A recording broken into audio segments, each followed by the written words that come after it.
Daniel walked to the door with the unsteady stride of someone who did not trust the ground beneath his feet. The air of his house felt different now, thicker, like humidity without warmth, charged with a quiet pressure that coiled at the base of his spine. He gripped the doorknob, inhaled sharply, and pulled nothing. The hallway was empty.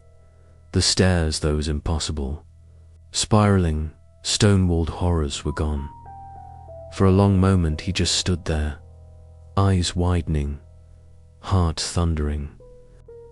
He opened the door wider, as if sheer determination could force the impossible back into reality. Still nothing, just the same bland hallway he had walked through thousands of times since childhood. His knees gave out all at once, dropping him into a heap on the wooden floor. Relief and panic churned like oil and water inside his skull. He could breathe fresh air again, raw air, air that wasn't laced with cold stone dust and the smell of stagnant water.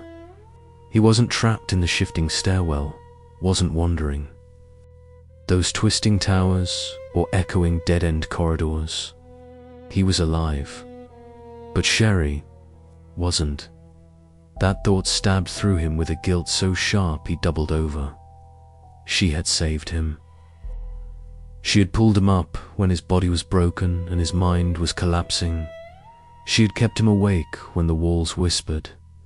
She had stayed beside him in the drowning dark, and he had left her behind. He couldn't stay collapsed on the floor forever. He staggered to his feet, wiping sweat and grime from his face. His phone was still plugged in on his dresser, right where he left it. He limped over and grabbed it. The moment the screen lit up, he froze.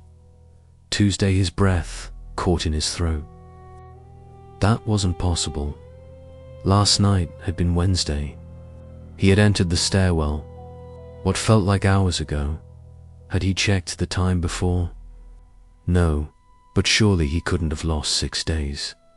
He scrolled through his missed messages and from work, angry texts, missed calls, threats, ultimatums. He was definitely fired, but all of that faded when he read the messages from his mother. They started normal. Hey sweetheart, just checking on you. Call us when you can. Daniel, we're worried. Then the tone shifted. Your father says she left, but I know she didn't.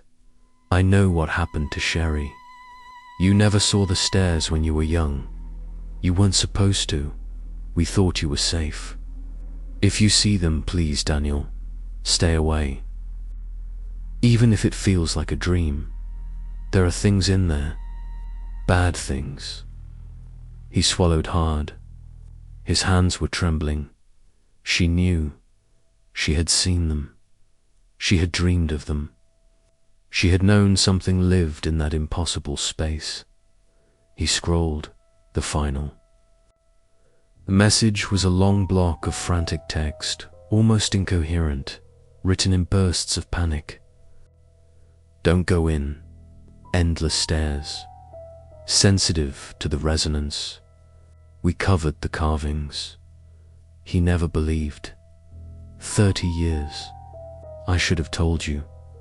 Don't open any doors if you sense them. Leave the house if you can. He tried calling. Heard dot, no service. Not even one bar. He frowned. His room always had strong signal. He walked toward the stairs, the phone lifted like a divining rod dot. When he reached the ground floor, an unexpected wave of dizziness crashed over him. His vision blurred at the edges, tunneling inward until only a narrow strip remained. The nausea was sudden and overwhelming. He grabbed the railing, choking down bile. Fresh air. He needed fresh air. He half stumbled, half fell toward the front door, gripping at walls to stay upright. He reached the handle and pulled, and everything inside him froze. The outside was gone. In its place stood the spiraling stone stairwell, yawning outward like a throat waiting to swallow him whole. No. Daniel breathed. No, no, no. He slammed the door shut. He hit his face with both palms, hard, trying to jar reality back into place. He flung the door open again. The stairwell waited, patient, eternal. His breath shook. His stomach turned. The stairs had come back, but this time, he hadn't entered them. This time, they had entered him. He backed away, heart pounding loud enough to drown thought. He sprinted to the living room. To the window, sunlight streamed through the glass. Real sunlight. Outside looked normal. He unlocked the window and pushed. Darkness poured through the opening thick. Absolute, swallowing the edges of the frame. He lifted his phone, shining the flashlight inside. It wasn't the outside. It was a stone cell. One of the rooms he and Sherrie had waited in. One of the rooms where the walls whispered. One of the rooms where the blind things crawled. He stumbled back so fast he nearly tripped. His breath clouded in the suddenly cold air. He was trapped. The stairwell wasn't a place anymore. It was invading, replacing, assimilating his house. Piece by piece, his only hope was the basement. A back door led to the outside. He ran. The basement was colder than it should have been. Condensation slicked the steps, chilling his bare feet as he descended. He flicked the light switch. The bulb hummed, flickered, and finally glowed weakly. There was the back door, his last chance. He grabbed the handle and pulled it, resisted. Not. Like it was locked. Like something heavy leaned against the other side. He braced a foot against the doorframe, gripping the knob with both hands. He heaved with every ounce of strength he had left. Something gave. A wet, sloshing noise spilled through the crack. Then the door burst open. A massive wave of freezing water exploded into the basement, knocking him backward. Salt stung his eyes. The taste of brine filled his mouth. The water surged endlessly, pouring from beyond the door and beyond it. Through the flood dashed stone, always stone. The stairs again but submerged, descending into the black depths of an underwater section of the nightmare. No, the water rose past his waist, then chest, then swallowed him whole. He took one last desperate gulp of air before he was dragged under. He kicked, clawed, forced himself upward, searching for the stairwell door. Only point not yet flooded. His lungs burned. His limbs felt heavy. He saw it, the topmost steps. He swam toward them with everything he had. Wooden shelves smashed against him as the water spun him like a rag doll. He reached the stairs. His fingers brushed the threshold. He pulled something wrapped around his leg. A thick, dark green tentacle. His shout drowned in water. He pulled upward, clawing at the stairs, but the tentacle tightened, digging needle-like. Barbs into his skin. His leg went numb instantly. Another tentacle rose from the depths, coiling like a serpent ready to strike. He grabbed the broken stair banister and kicked at it, snapping off a jagged section of wood. He stabbed blindly downward, sawing through the slick flesh of the creature. The water churned violently. Then a shape rose through it, a massive, unblinking eye the size of a dinner plate, staring at him through the swirling vortex. A pressure filled his mind, something alien, cold, ancient. His thoughts blurred, dissolving like ink in water. He felt its voice inside his head. Not words, urges, let go, sink, come home, for a moment. He almost obeyed. He forced himself to look away, the wooden shard in his hand. At the faint outline of the doorway above, he struck again, and again. With a sudden lurch, the tentacle severed and writhed back into the water. A deep rumbling vibrated through the floodplain, or anger, or both. Daniel didn't wait. He hurled the broken wood at the thing's eye and pulled himself out of the water, dragging his numb leg behind him. He slammed the door shut as writhing tentacles slapped against the other side. The final one got caught, severed as the door slammed. He lay there on the cold concrete, chest heaving, water dripping from his hair into his eyes. His leg was bleeding puncture, wounds forming a perfect circular pattern. A lamprey bite. He shuddered. His house was gone. His exits were gone. His world was gone. All that remained was the stairwell, and Sherrie. Daniel hobbled up the basement stairs, limping through the living room toward the front door. His body shook violently, not from cold, but from realization he couldn't escape. The house was already a part of the stairwell. The stairwell was part of him. He had to go back. He stood before the front door, staring at the spiraling steps that began just beyond the frame. His home looked so small behind him, quiet, unassuming, already fading into the edges of his memory. Even with terror clawing at his throat, he felt something else rising in him. Sherrie's face, her strange rhymes. When she was nervous, her awkward smile when she thought he wasn't looking. The sparkle in her eyes when she saw he was still alive. He couldn't leave her. He willed Demla. Daniel stepped forward and crossed the threshold. The stairwell accepted him instantly. The air snapped colder. The light vanished. The stone walls groaned around him as if awakening from sleep. The steps spiraled downward, upward, sideways direction, losing meaning. He limped forward, his injured leg dragging along the cold stone. His breath clouded before him. His heart pounded with a rhythm that wasn't entirely human anymore. He wasn't the same Daniel who first entered. He was becoming resonant, just like the carved warnings said, just like the sensitive ones who vanished. He shook the thought away and forced himself deeper into the spiraling dark. He didn't know how long he walked. Time didn't pass normally here.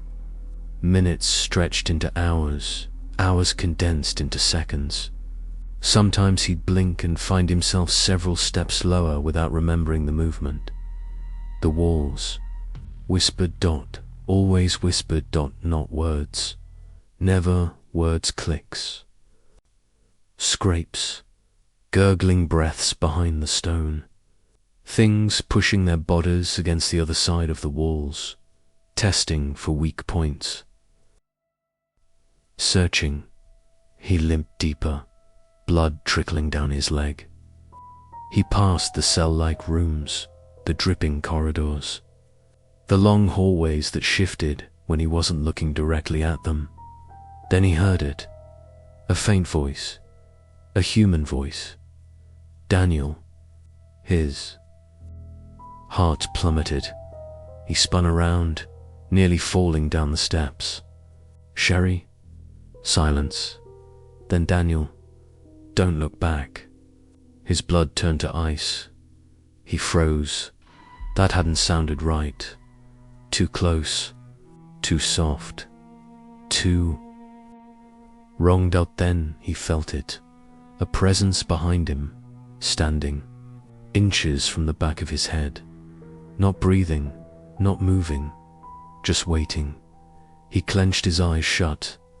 Not real, not Sherrie, not human. The things in the walls mimicked voices. He forced himself to take one step downward, then another. Only when he reached the next landing did the presence fade. He opened his eyes slowly, and there she was. Sherrie. She stood in the far end of a long, dimly lit hallway, her hair damp, her face pale, her clothes torn but unmistakably her. Daniel. He limped toward her, tears burning at the corners of his eyes. She ran toward him, stumbling into his arms. Her body felt real warm, trembling. "You came back," she whispered. "Of course I did." Her breath shuddered against his chest. "I didn't think I'd see you again." He held her tighter. "We're getting out. Together." But as she pulled back, he saw something flicker in her expression. Fear, not of him, of something behind him. He turned. The hallway was empty. "Sherrie," he whispered. "What is it?" Her lips trembled. "They followed you." A clicking sound echoed far below. Then another, closer. The familiar sound of jointed limbs scraping against stone. The blind ones, the skittering things that hunted in absolute darkness. Daniel grabbed Sherrie's hand. "Run." They sprinted down the hallway, their footsteps echoing like gunshots. The staircase twisted violently mid-sprint, tilting the floor so sharply that Daniel nearly fell. The clicking grew louder, faster, hundreds of tiny claws scraping closer and closer. The stairwell lanterns flickered. Sherrie squeezed his hand. "They're coming from every direction." The lights died. Complete darkness swallowed them. There was no sound for one horrible second. Then, a shrieking chorus of limbs skittering toward them from all sides. Daniel pulled Sherrie into the nearest stone doorway. Inside, the room was empty, pitch black. He slammed the heavy stone door shut and braced his body against it as something slammed into the other side. Sherrie pushed with him, panting in terror. Claws scraped across the door, screeching, clicking, sniffing. One of the creatures dragged long, bony fingers across the stone slowly, like it was tracing their silhouettes through the barrier. The sound vibrated through Daniel's bones. Sherrie whispered, "There, smelling us." He clamped a hand over her mouth. The clicking stopped. Total silence. Then a faint whisper, right behind the door. "Daniel." His breath froze. "Let us in." The door shuddered violently. He jammed his shoulder against it, yelling his pain. Shot through his injured leg. Sherrie screamed. "They're pushing through the cracks." Thin, pale fingers squeezed through the stone, frame unnaturally long, jointed like insect legs. Daniel grabbed a broken piece of stair banister lodged in his coat and stabbed wildly at them. Black, tar-like blood dripped down the stone. The fingers retreated. The creatures hissed, then they retreated all at once. The hallway fell silent again. Sherrie collapsed to the floor, shaking. Daniel slid down beside her, panting. "There. Never this aggressive," she whispered. Something changed. Something woke up. Daniel wiped sweat from his brow. "We just need to find the top." Her eyes widened. "There is no top." "Yes, there is." "The carvings," said Daniel. She grabbed his face in both hands, her voice shaking. "That was a lie." I've been in here longer than you think. I've been to the highest level. I could reach, he frowned, and her eyes filled with tears. There was only more stairs. They walked for what felt like hours, sometimes downward, sometimes upward. Sometimes the stairs went sideways, forming bridges across vast black caverns. Then, without warning, the stairwell opened into a massive circular platform, and at the Sintra house, Daniel's house, not a copy, not an illusion, his actual childhood home, warped, folded, dragged into the stairwell. Sherrie squeezed his hand. This wasn't here before. Daniel walked forward slowly. The house doors were open. Lights were on. Shadows shifted behind windows. It was alive, breathing, waiting. Sherrie tugged on his sleeve. Daniel, something's wrong. He stepped inside. Everything was exactly as he remembered the hallway, the pictures, the faint smell of his mother's. Candles. Then, a whisper drifted down the stairs. Sweetheart. Daniel froze. His mother's voice. He turned toward the staircase. A figure stood at the top. His mother, but wrong. Her head tilted too far to one side. Her neck too long. Her eyes completely black.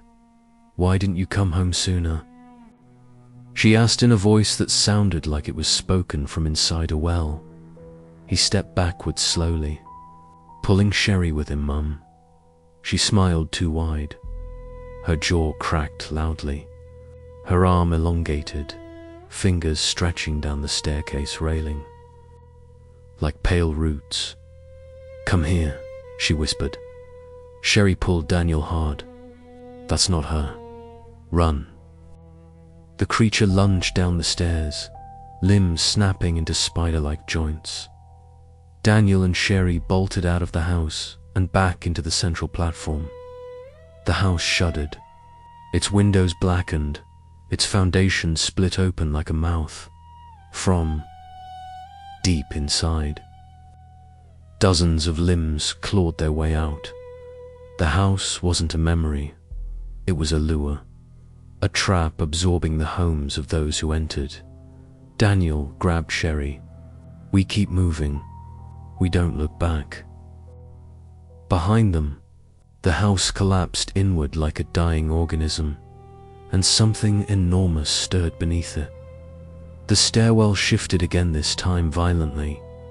The steps folded upward, creating a narrow ascending spiral that claws scraped across the door, screeching, clicking, sniffing.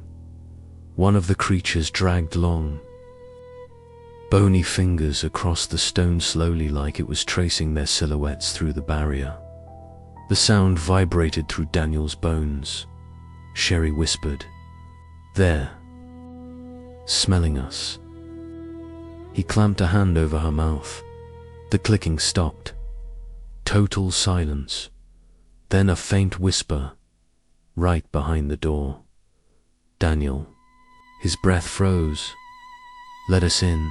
The door shuddered violently. He jammed his shoulder against it, yelling his pain. Shot through his injured leg. Sherrie screamed. They're pushing through the cracks. Thin, pale fingers squeezed through the stone, frame unnaturally long, jointed like insect legs.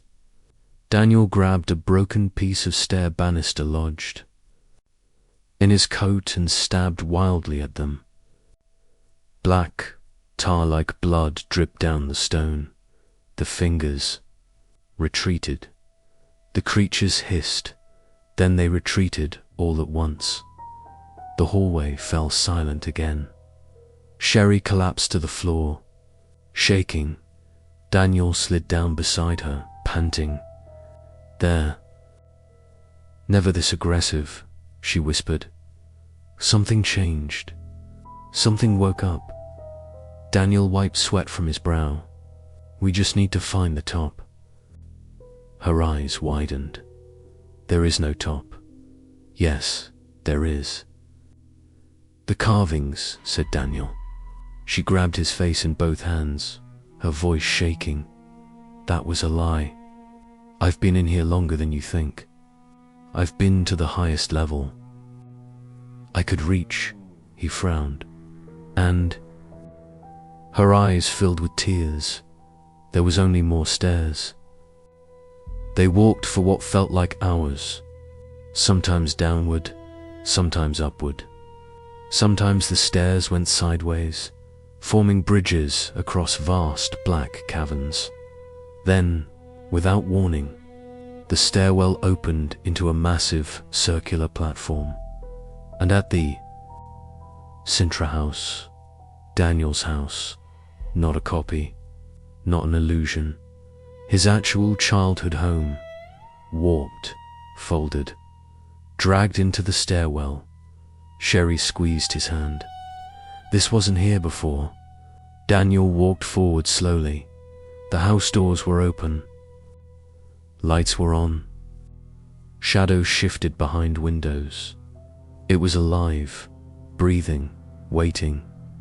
Sherrie tugged on his sleeve. Daniel, something's wrong. He stepped inside. The hallway, the pictures, the faint smell of his mother's candles. Then a whisper drifted down the stairs, sweetheart. Daniel froze. His mother's voice. He turned toward the staircase. A figure stood at the top, his mother, but wrong, her head. Tilted too far to one side, her neck too long, her eyes completely black. Why didn't you come home sooner? She asked in a voice that sounded like it was spoken from inside a well. He stepped backwards slowly, pulling Sherrie with him. Mum? She smiled too wide. Her jaw cracked loudly. Her arm elongated, fingers stretching down the staircase railing. Like pale roots. Come here, she whispered. Sherrie pulled Daniel hard. That's not her. Run. The creature lunged down the stairs, limbs snapping into spider-like joints. Daniel and Sherrie bolted out of the house and back into the central platform. The house shuddered. Its windows blackened, its foundations split open like a mouth. From deep inside, dozens of limbs clawed their way out. The house wasn't a memory. It was a lure, a trap absorbing the homes of those who entered. Daniel grabbed Sherrie.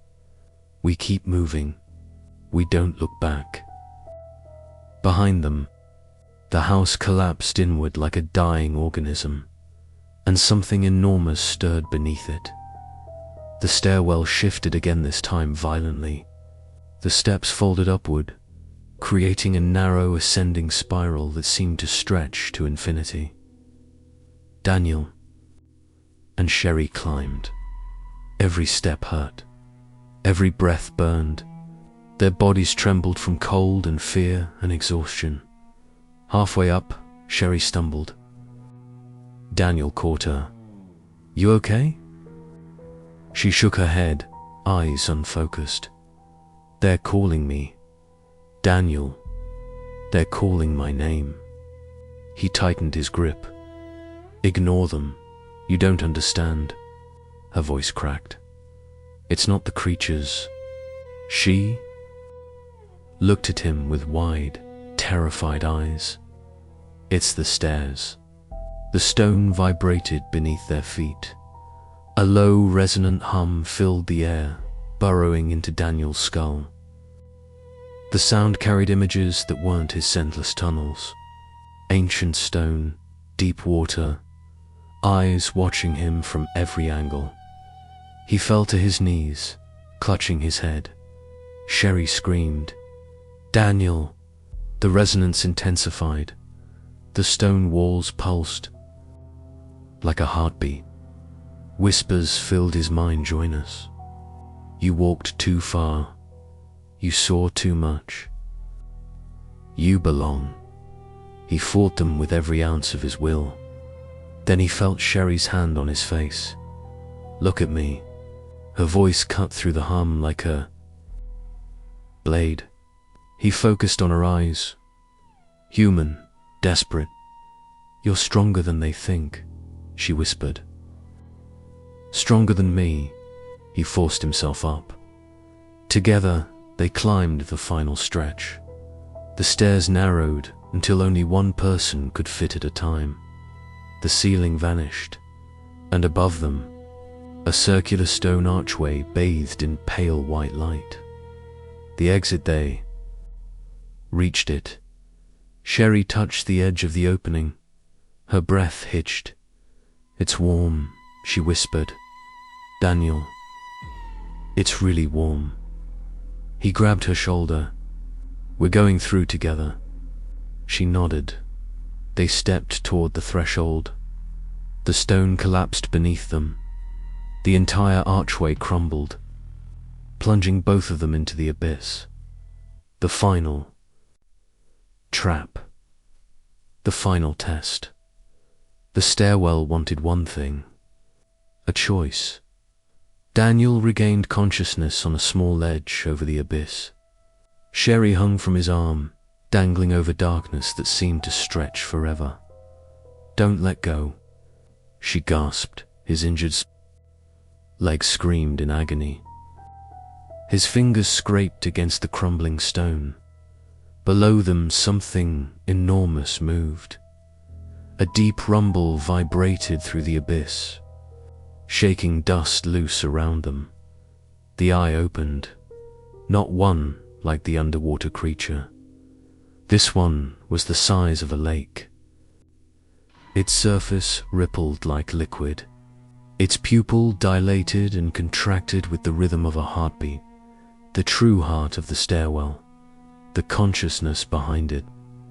The ancient observer waiting in the deep. It watched them, studied them, judged them. Sherrie sobbed. Daniel, don't let go. Please. He pulled with everything he had. His vision blurred, his muscles failed, his shoulders burned. But slowly, inch by inch, he lifted her up until she collapsed beside him on the ledge. The eye blinked. The eye blinked. The stone beneath them cracked. Sherrie's voice trembled. It wants one of us. Daniel knew. The stairwell always took someone. Always her or him. It wasn't fair. It wasn't right. But he knew. He knew the moment he stepped back inside. He turned. To her. Her face was streaked with tears and dust. Her eyes full of terror and hope and disbelief. You saved me once, he said softly. Let me return it. Her eyes widened in horror. Daniel Noe stood. The ledge crumbled beneath his feet. He looked back at her one last time. Run. Don't look back. She screamed his name. The stone gave way, and Daniel fell into the abyss. Weightlessness swallowed him. The world dissolved. Darkness folded around him like wings. He fell past layers of stone, past rooms he'd never seen, past creatures that watched silently from the walls. He fell until he was suspended before the massive, living eye. It stared at him, and he felt its voice inside his skull. You returned. Why? His thoughts poured out uncontrollably. Because she didn't deserve this. Because I couldn't leave her. Because someone had to stay. Because someone had to stop you. The eye dilated sharply. A new voice echoed inside him. Older, furious. You presumed to defy the endless. He screamed as his mind filled with images, ancient civilizations worshipping the stairwell, sacrifices thrown into its depths, entire worlds absorbed into its architecture, the eye watching everything for eternity. Daniel forced himself to speak aloud. "I'm not afraid of you." The abyss trembled. He wasn't lying. He wasn't fearless. He was simply beyond fear. He had lost everything: his past, his future, his sanity. All that remained was the faint image of Sherrie running upward toward a faint sliver of light. The eyes shifted. "Then you belong with us." The darkness surged and swallowed him whole. Sherrie ran upward, toward a faint glow, toward breath, toward life. She burst through a final stone doorway and fell onto a wooden floor. Her eyes blinked against sudden sunlight. She was outside, in Daniel's front yard. The house was normal again, intact, empty, quiet. She collapsed onto the grass, sobbing uncontrollably. Behind her, the door slammed shut on its own. The inside of the house was dark, gondot, sealed. Sherrie crawled forward, screaming Daniel's name again and again until her voice broke. No answer, no movement, no stairs, only silence. She pressed her forehead to the grass and whispered, "Thank you." 11 what a remains far below. In the heart of the stairwell, the massive eye closed. A new spiral of steps formed. A new doorway opened. A new hum echoed through the stone. And at the center of it, Allah.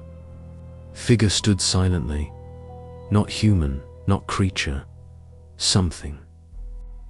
In between, eyes black, skin pale, mouth expressionless. Daniel. He turned slowly toward the endless stairwell, listening to the whispers that now spoke with his own voice. He blinked once, then he took his first step into eternity.